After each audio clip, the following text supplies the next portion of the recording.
Assalamualaikum warahmatullahi wabarakatuh. Selamat pagi anak-anak ibu, apa kabar semuanya? Nah, hari ini ibu akan menjelaskan materi tema 8, subtema 2, pembelajaran 5 dan pembelajaran 6. Halaman 133 di buku paket buku pena jilid 1D. Silakan kalian siapkan buku paketnya, alat tulisnya dan buku tulisnya. Di sini ibu akan menjelaskan materi muatan bahasa Indonesia, yaitu membuat kalimat ajakan.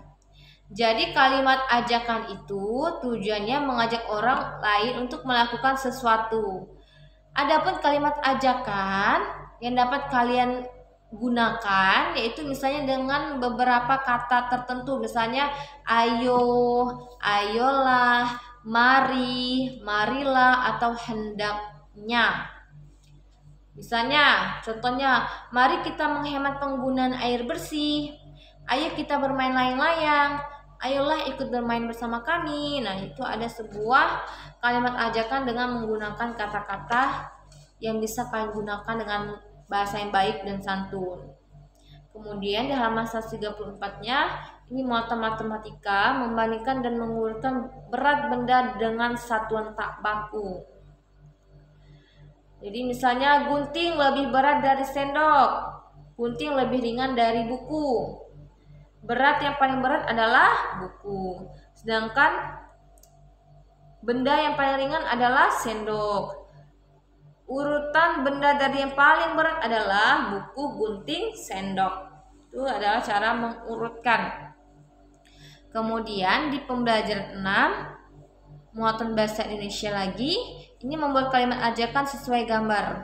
Misalnya ada sebuah gambar, kalian buka buku paket kalian halaman 136.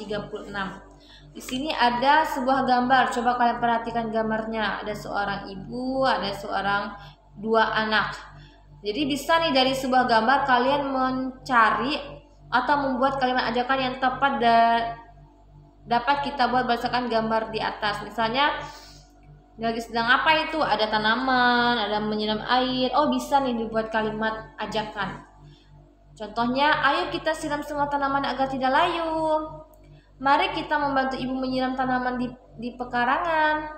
Ayo kita sayangi tanaman dengan cara menyiraminya dengan rutin. Jadi ini ada sebuah kalimat ajakan yang bisa dilihat dari sebuah gambar.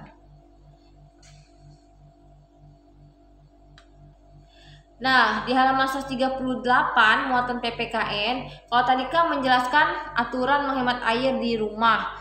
Ternyata menghemat air itu tidak hanya di rumah saja. Anak-anak semuanya bisa melakukan menghemat air itu di mana saja, mau baik itu di rumah atau di sekolah. Di sini menjelaskan aturan menghemat air bersih di sekolah. Misalnya seperti apa sih, Bu? Caranya misalnya hemat air saat mencuci tangan jika kalian mau makan. Nah, mencuci tangan, setelah mencuci tangan harus dimatikan kerannya. Pakailah air secukupnya. Kemudian menghemat air saat menggunakan toilet sekolah. Menggunakannya setelah membuang air kecil atau membuang air besar, pakailah dengan secukupnya. Jangan dibuang-buang ya. Kemudian terakhir, kalian harus menghemat air saat menyiram tanaman di pekarangan sekolah. Jadi menyiram air itu hanya secukupnya saja, jangan disirami semua satu tanaman gitu dalam satu tempat kayak gitu ya. Disirami secukupnya saja. Nah, untuk hari ini hanya materi saja Ibu sampaikan kepada kalian.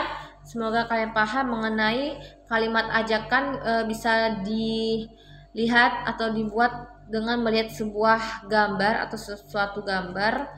Kemudian Ibu harapkan kalian hari ini sudah dapat nih mengerti mengenai membandingkan satuan tidak baku. Nah, terus menerapkan cara menghemat air baik itu di rumah maupun di sekolah hingga di tempat luar. Ibu akhiri pembelajaran hari ini. Assalamualaikum warahmatullahi wabarakatuh.